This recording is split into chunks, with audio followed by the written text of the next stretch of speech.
की 100% विलासरावांच्या आठवणी या शहरातून नक्कीच पुसल्या जातील. नमस्कार मित्रांनो. मित्रांनो, हा व्हिडिओ बघितला का?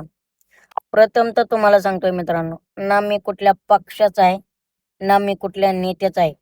पण मित्रांनो, राजकारण एवढं खालच्या पातळीला चाललंय ना, की त्याची तुलनाच नको करायला. मित्रांनो, विलासरावजी देशमुख साहेब यांच्याबद्दल काल तुम्ही जे काही ऐकलंय ते खरंच खरं आहे का मित्रांनो? माझा तर अजून काही विश्वास बसत नाही.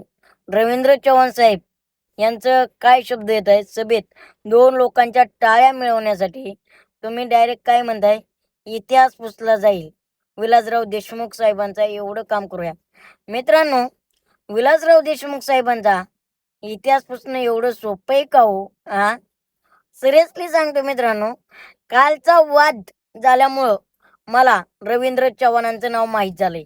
आणि माझा जन्म नव्हता, माझा जन्म झाल्यापासूनचा विलासरावजी देशमुख साहेब असतील, गोपीनाथजी मुंडे साहेब असतील, स्वर्गीय बाळासाहेबजी ठाकरे साहेब असतील, आर आर आबासाहेब असतील.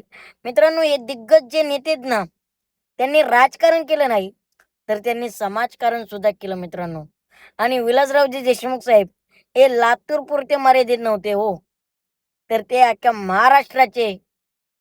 अख्ख्या महाराष्ट्रावरती प्रेम करणारे जनतेचे माणसं आहेत ते.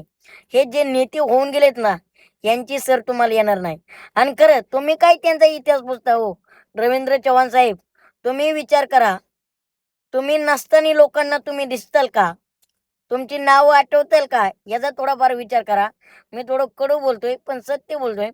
तुम्ही विलासराव देशमुख साहेबांचा इतिहास पुसण्याआधी ना, आधी स्वतःचा इतिहास वाचा, स्वतःचा इतिहास करा आणि मग त्यांचा इतिहास पुसा.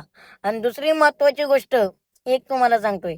तुम्हाला जर त्यांच्याकडून काही शिकायचं असेल ना, तर राजकारणातून समाजकारण शिका. विलास देशमुख साहेबांकडून.